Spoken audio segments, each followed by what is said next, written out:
On March 18th, Governor J.B. Pritzker held a press conference revealing the next steps in reopening Illinois. Pritzker starts by explaining who will now be eligible for the vaccine.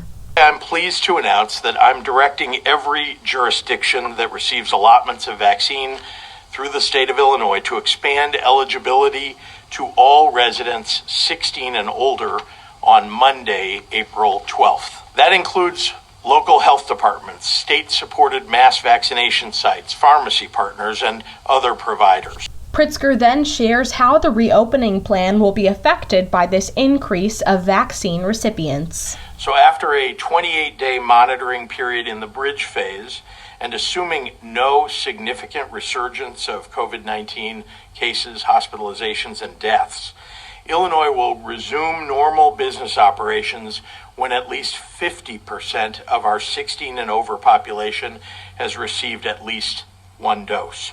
He then leaves the citizens of Illinois with a few words of hope. Folks, this is an exciting day.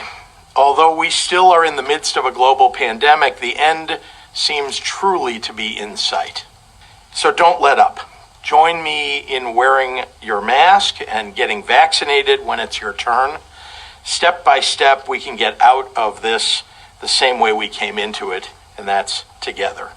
Reporting from Downers Grove South, this has been Gwendolyn Royal with the Blueprint News Network.